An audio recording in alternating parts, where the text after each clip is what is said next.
Genèse chapitre 13 du verset 10 au verset 13. Lot leva les yeux et vit toute la plaine du Jourdain qui était entièrement arrosée. Avant que l'Éternel ait détruit Sodome et Gomorrhe, c'était jusqu'à Tsoar comme un jardin de l'Éternel, comme le pays d'Égypte. Lot choisit pour lui toute la plaine du Jourdain, et il s'avança vers l'Orient. C'est ainsi qu'ils se séparèrent l'un de l'autre. Abraham habita dans le pays de Canaan, et Lot habita dans les villes de la plaine, et dressa ses tentes jusqu'à Sodome.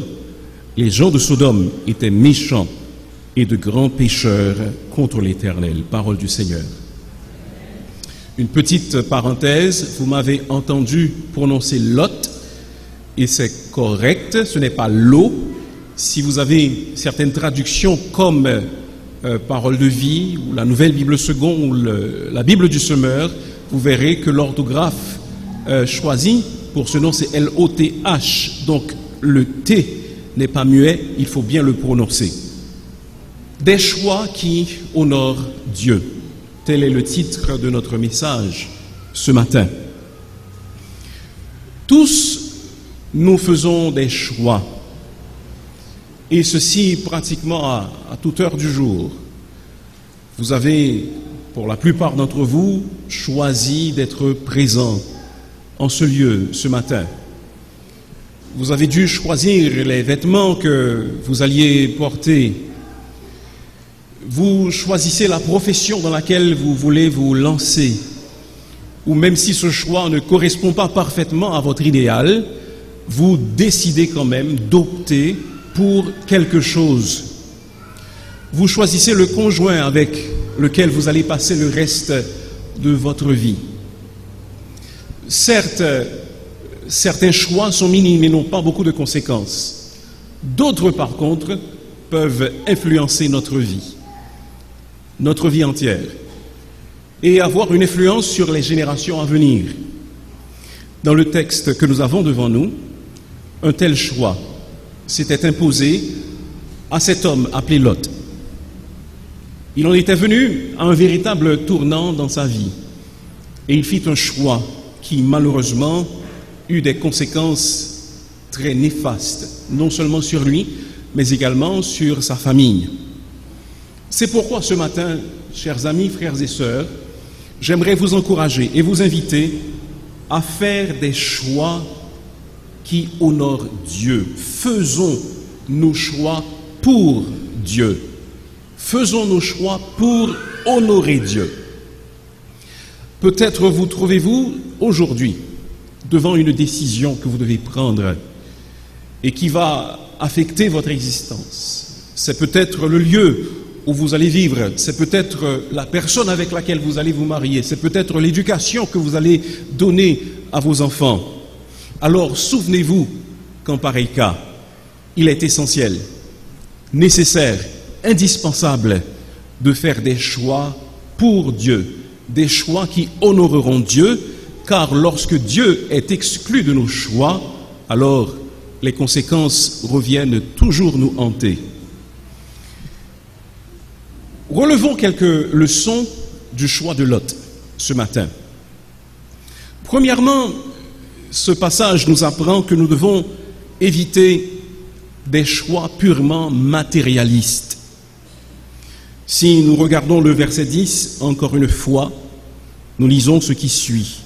Lot leva les yeux et vit toute la plaine du Jourdain qui était entièrement arrosée avant que l'Éternel ait détruit Sodome et Gomorrhe.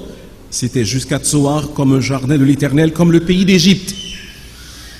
Ce qui précède, les versets qui précèdent dans notre texte ce matin, nous fait comprendre qu'il y avait eu une dispute entre les bergers d'Abraham, parce qu'il n'était pas encore Abraham, et les bergers de Lot. Les deux étaient immensément riches, et le lieu où ils étaient ne suffisait pas, et leurs bergers se livrèrent à des querelles. Nous ne savons pas exactement quel était le sujet de ces querelles. Peut-être se disputait-il à cause d'un point d'eau qu'il se croyait réservé. Peut-être y avait-il eu des échanges entre les troupeaux des deux hommes. Quoi qu'il en soit, la contrée où il demeurait était insuffisante et il fallait faire un choix. Ainsi, Abraham, oncle de Lot, qui était sorti avec lui d'Ur en Chaldée, l'invita à prendre une décision pour que la paix revienne entre les deux hommes et pour que ces disputes ne perdurent pas. Ainsi, dans sa sagesse, Abraham, l'homme de Dieu, propose à son neveu un marché. Que veux-tu que nous fassions? Nous sommes frères. Par là, n'entendez pas frère de sang, mais Abraham était l'oncle de Lot. Essayons de nous entendre. Si tu vas à gauche, moi j'irai à droite. Dis-moi ce que tu veux faire. Alors il nous est dit que dans ce moment où il fallait prendre une décision, cet homme, neveu d'Abraham, a levé les yeux et qu'il a regardé, qu'il a vu toute la plaine du Jourdain. Et c'est sur cette vue qu'il avait eue de la plaine du Jourdain qu'il a pris cette décision. La plaine s'étendait à perte de vue. Elle était pourvue d'une végétation luxuriante. Le Jourdain serpentait à travers les prés. Là, se dit Lot, le fourrage sera suffisant et ne fera jamais défaut à mes troupeaux. Je n'aurai plus à penser à creuser de puits. Il voyait déjà ces animaux gambader sur les rives accueillantes du Jourdain, car le Jourdain était à cette portion de terre ce que le Nil était à l'Égypte. C'était l'âme même de cette contrée. Lot pensa qu'il allait mettre une fin à cette parenthèse qui avait déjà été trop longue de sa vie, au cours de laquelle il avait été nomade. Car souvenez-vous, il était sorti d'Ur en Chaldée avec son oncle Abraham, et il avait connu, semble-t-il, au moins dans la première partie de sa vie, les aises de la vie sédentaire. Peut-être Lot parla-t-il en ces termes à son épouse lorsque le choix lui fut fait par son oncle Abraham. Voilà toutes ces années que je suis avec oncle Abraham. Nous sommes partis d'Ur. Nous avons demeuré à Charan. Nous sommes venus en Canaan. Nous sommes descendus en Égypte à cause de la famine. Et nous sommes revenus d'Égypte maintenant. Et voilà qu'oncle Abraham parle toujours d'un pays que Dieu lui a promis.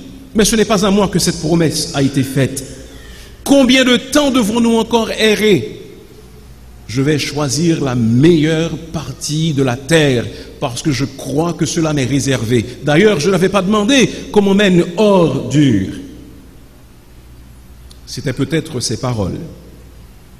Dans la plaine, se disait-il, il allait pouvoir s'installer confortablement, devenir aussi riche que son oncle Abraham et pourquoi pas jouir d'une retraite dorée dans ses vieux jours. Mais voyez-vous, Lot n'était pas le seul matérialiste dont la Bible nous parle. Le Seigneur Jésus-Christ, dans une parabole de l'Évangile selon Luc, mentionne un autre matérialiste. Seulement celui-ci n'avait pas vécu, c'était un personnage d'une parabole.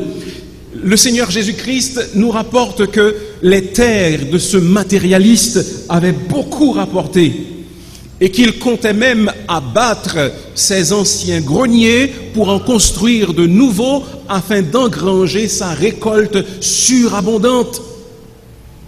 Les choses paraissaient prospères, ses affaires allaient bien marcher, mais notre Seigneur Jésus de conclure, après qu'il eut dit à ses auditeurs que Dieu décida que la vie de cet homme lui serait enlevée la nuit même où il avait pris la décision de bâtir de nouveaux greniers, le Seigneur Jésus-Christ a conclu, il en est ainsi de celui qui amasse des trésors pour lui-même et qui n'est pas riche pour Dieu.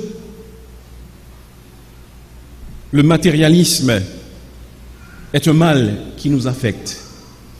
Nous vivons dans un monde matérialiste. Et l'objectif d'à peu près tous, c'est de devenir aussi riche que possible, aussi vite que possible et aussi facilement que possible. On parle du rêve américain. Et s'il nous en était donné la possibilité, nous aussi, nous poursuivrions ce rêve qui est d'avoir une jolie maison, 2 voitures dans notre remise et 2 ou 3 enfants. Toutes les assurances payées, notre pension assurée, vivant dans la paix et dans la tranquillité pour le reste de nos jours, tandis que nous accordons certainement un assentiment à la religion et que nous disons suivre Dieu et le servir. Chers amis, je vous encourage, je vous en supplie, ne mourrez pas dans la pauvreté. Je ne parle pas de pauvreté matérielle. Je ne veux pas dire, quand je vous dis de ne pas mourir pauvre, je ne parle pas de mourir sans respectable funérailles. Je ne parle pas de mourir en indigent, abandonné dans quelque asile. Je veux dire, ne mourrez pas en indigence spirituelle. Apparaissant devant votre Sauveur, n'ayant rien à lui offrir, parce que vous étiez trop occupés à essayer de devenir riche et à accaparer tout ce que vous pourriez trouver. Parce qu'au lieu de regarder à l'éternité, vous avez regardé au matériel, au temporel, au passager. Parce que voyant la détresse dans les yeux de votre frère, vous avez préféré détourner votre regard, alors que c'est Christ qui aurait été glorifié. C'est pour Jésus-Christ que vous l'auriez fait si vous aviez couvert le dénuement de votre frère, si vous l'aviez abreuvé même d'un verre d'eau froide. Ne mourrez pas comme cet insensé de la parabole, pauvre, riche sur le plan matériel, mais pauvre pour Dieu, parce que vous faites des choix matérialistes. Pauvre, parce qu'au lieu de contribuer au soutien d'un ministère qui aurait pu gagner des âmes pour le royaume de Dieu, vous avez préféré thésauriser vos sous pour vous procurer le superflu. Pauvre spirituellement, riche pour les hommes, riche pour vous, mais riche ou pauvre de préférence pour Dieu. Sur quelle base les jeunes choisissent-ils très souvent leur métier aujourd'hui? N'est-ce pas en fonction de ce qui rapporte le plus? Et nous y encourageons même nos enfants. Écoute, la théologie, je n'encourage pas trop parce que ça ne rapporte pas suffisamment. Va étudier une autre branche et tu pourras avoir assez d'argent, ensuite tu pourras faire les autres choses, n'est-ce pas? Lequel des 2 ou 3 soupirants une jeune fille choisit-elle, même chrétienne? N'est-ce pas le plus souvent celui qui a le plus de moyens, celui qui pourra offrir une croisière pour lune de miel, celui qui conduit la voiture la plus impressionnante?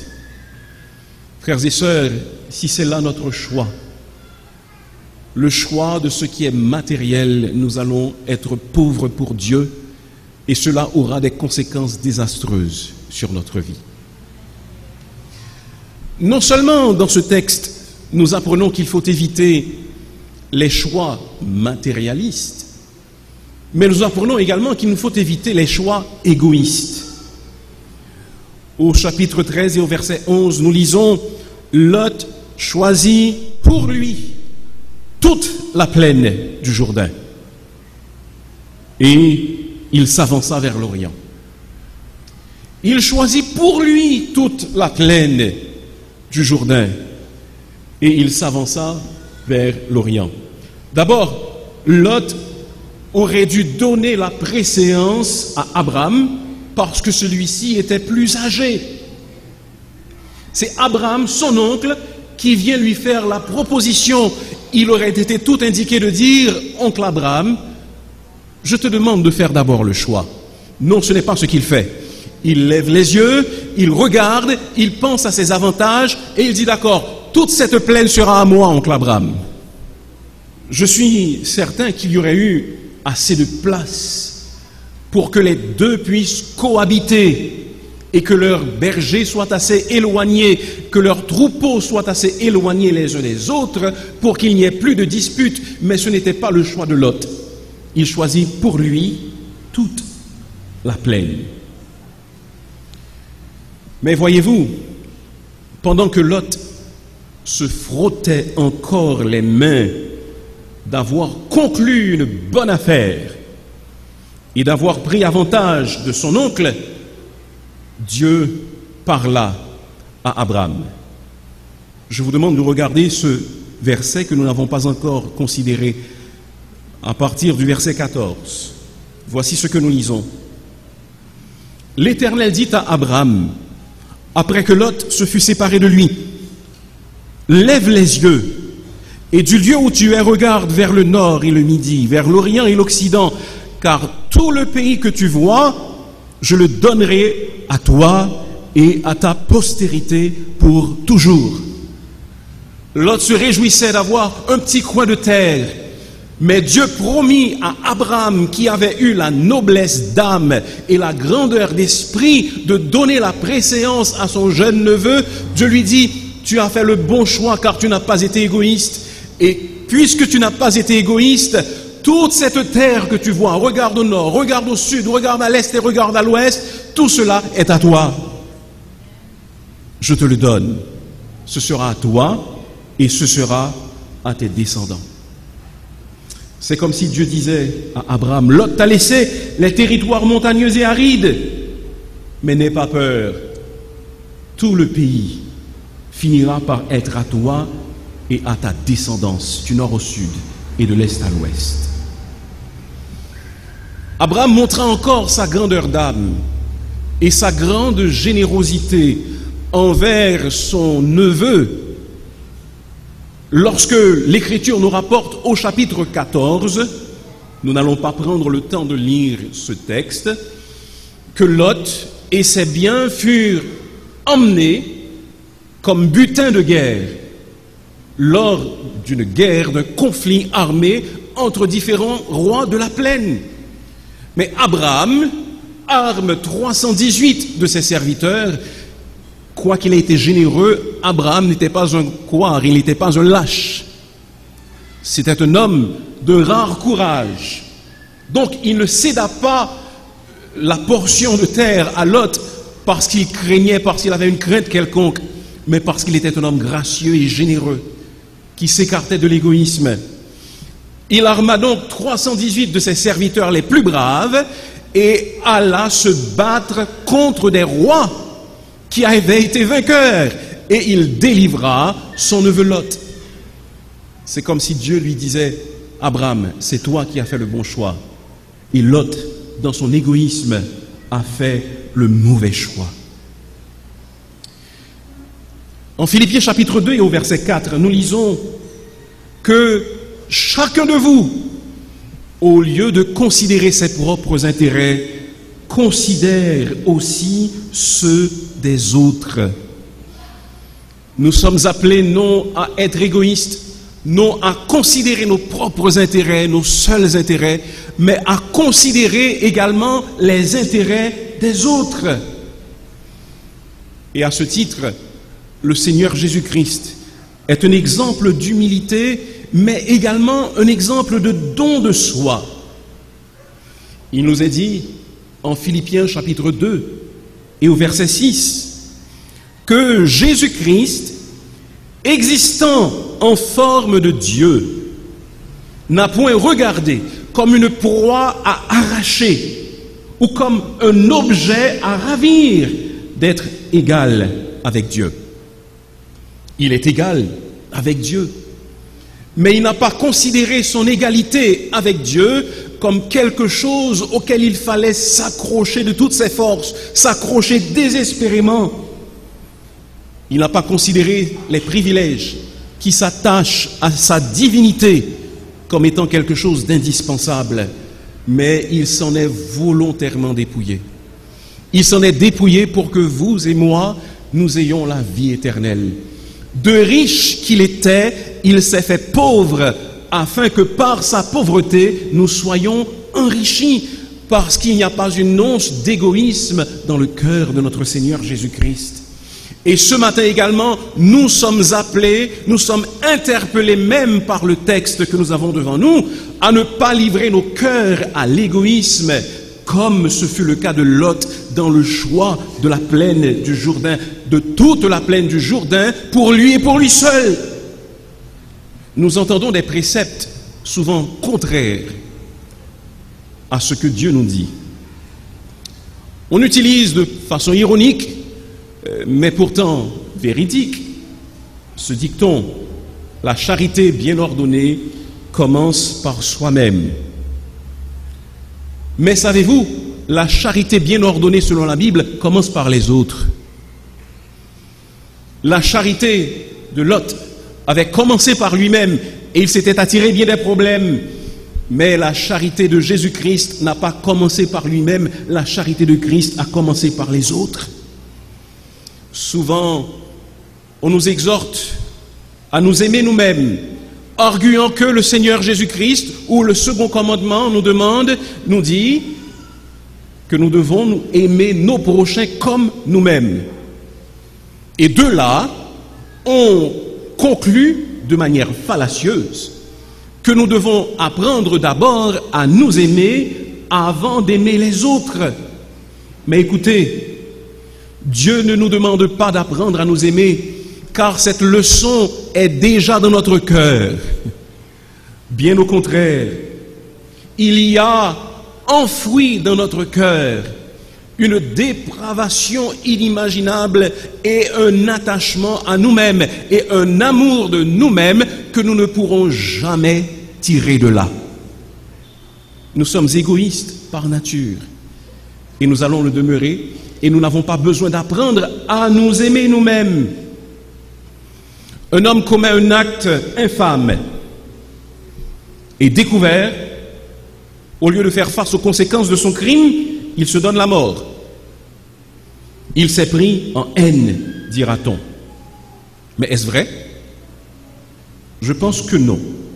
Car la vérité, c'est que cet homme s'aimait tellement qu'il a préféré mourir plutôt que de faire face à la honte de confesser sa faute et de subir le jugement bien mérité. Une jeune fille s'inflige des blessures parce qu'elle souffre de surpoids, ou parce que ses amis se moquent d'elle, ou parce qu'elle ne trouve pas assez d'attention de la part de ses parents. Elle se déteste et elle a besoin d'apprendre à s'aimer, diagnostiquera-t-on. Mais est-ce correct? Non. L'Écriture nous fait plutôt comprendre que cette personne s'aime tellement qu'elle ne veut pas supporter la perte de n'être pas appréciée par les autres, de ne pas avoir l'apparence souhaitée et de ne pas ressembler au mannequin de ses rêves. Voilà la vérité. Nous n'avons pas besoin de nous aimer davantage. L'univers de dépravation et d'égoïsme qui existe déjà dans notre cœur, nous n'avons pas besoin de l'alimenter, nous avons de préférence besoin de l'affamer. Ne faisons pas des choix égoïstes, car ils reviendront et nous poursuivront le reste de nos vies. N'appelons pas nos frères en justice par égoïsme. 1 Corinthiens chapitre 6, versets 1 à 4, que nous n'allons pas prendre le temps de lire, nous dit que nous ne devons pas appeler un frère par devant la justice, par devant les incroyants, et qu'il devrait pouvoir se trouver parmi les justes et parmi les saints des arbitres pouvant résoudre les difficultés. Et l'apôtre nous exhorte à subir de préférence quelque injustice. Si nous ne voulons pas ramener tout à notre petite personne et empocher tous les bénéfices possibles, ce sera pour la gloire de notre Dieu. N'abandonnons pas nos conjoints par égoïsme, parce que nous voulons tout avoir pour nous-mêmes, mais prétextant l'incompatibilité de caractère. Ne privons pas les autres d'un héritage par égoïsme. Mieux vaut subir quelque injustice et avoir la bénédiction de Dieu.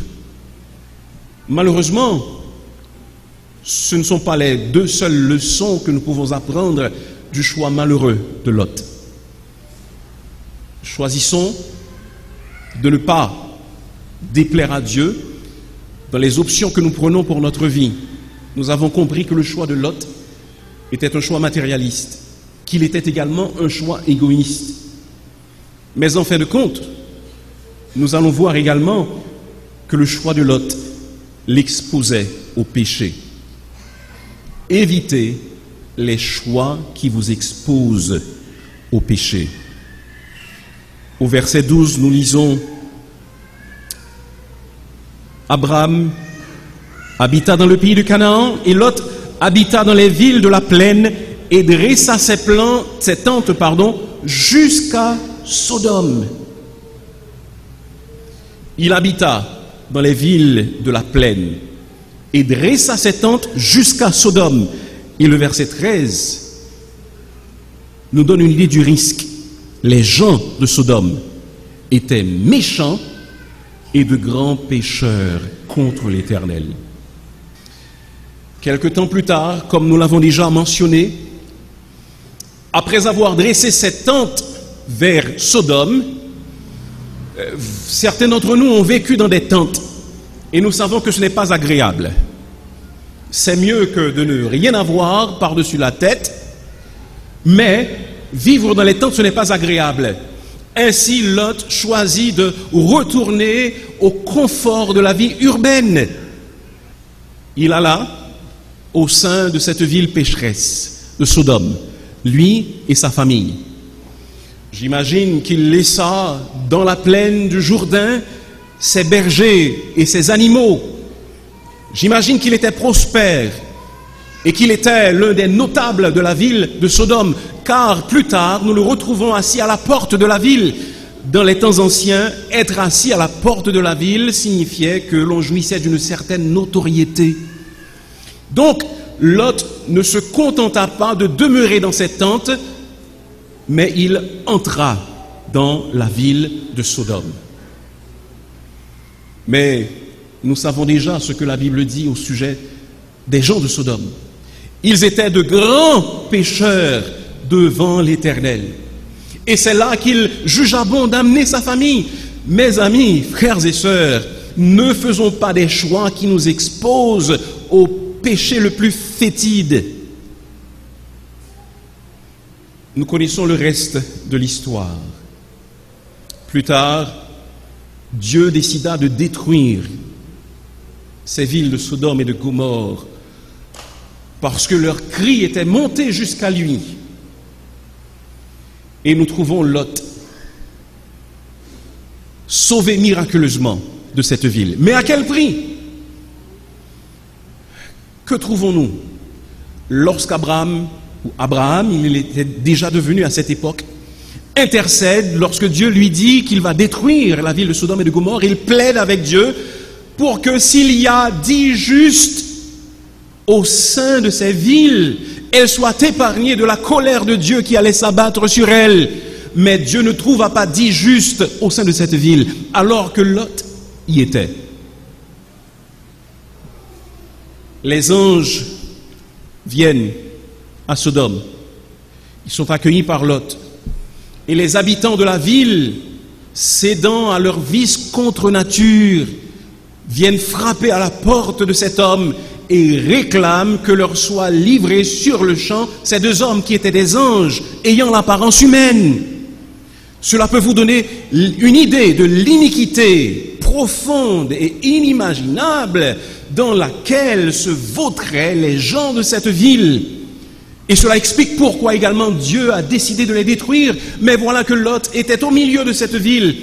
Et c'est pourquoi justement, lorsqu'il va parler à ses gendres pour les avertir et leur dire: écoutez, 2 anges sont venus et m'ont averti que la ville va être détruite. Vous avez besoin d'en sortir. » Il nous a dit que ses gendres ont cru que Lot était en train de plaisanter. Il avait perdu toute son influence. Et ses filles s'étaient mariées aux hommes du pays. Vous vous souvenez quelle misère Abraham a dû subir pour trouver une épouse pour son fils Isaac. Il envoya son serviteur qui parcourut des centaines de kilomètres pour ramener une fille craignant Dieu. Mais voilà que les filles de Lot s'étaient mariées avec les grands, très grands pécheurs de Sodome. Pourquoi? Parce que leur père avait fait un choix qui le rapprochait et qui l'exposait au péché. Et plus tard, quoique Lot, sa femme et ses 2 filles, ou 2 de ses filles, fussent épargnés de la destruction de Sodome, l'ange leur donna des instructions claires pour qu'ils ne se retournent pas quand la ville serait détruite. Mais la femme de Lot se retourna et regarda en arrière. Elle devait une statue de sel, selon ce que nous rapporte la Bible. Elle était sortie de Sodome, mais Sodome n'était pas sorti d'elle. Et plus tard, toujours selon le récit de la Genèse, les 2 filles de Lot commirent un inceste infâme avec leur père. L'aînée d'abord, puis la cadette. Elles devinrent toutes 2 enceintes de leur père. Imaginez-vous que Lot était à la fois père et grand-père de 2 garçons qui étaient demi-frères et cousins.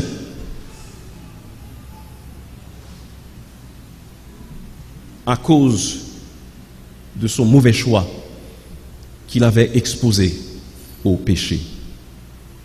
Savez-vous, aujourd'hui, beaucoup d'entre nous, nous faisons des mauvais choix qui nous exposent au péché. Et nous faisons subir les conséquences de ces mauvais choix à nos enfants et à notre famille. Ils voient notre religiosité. Ils comprennent que nous venons à l'église le dimanche ou à peu près chaque dimanche, mais ils s'étonnent de voir également que le milieu dans lequel nous évoluons est infesté de péchés qui ne nous révoltent pas. J'imagine les filles de Lot. L'apôtre Pierre nous dit que Lot s'affligeait quotidiennement du mal qu'il voyait autour de lui, mais ses filles voyaient son affliction, mais il ne sortait pas de Sodome, il restait encore. Je ne comprends pas mon père. Il dit que les gens de Sodome sont tellement méchants, mais il est encore là. Je ne comprends pas. Et elles ont choisi de rester du côté des gens de Sodome, plutôt que du côté de leur père.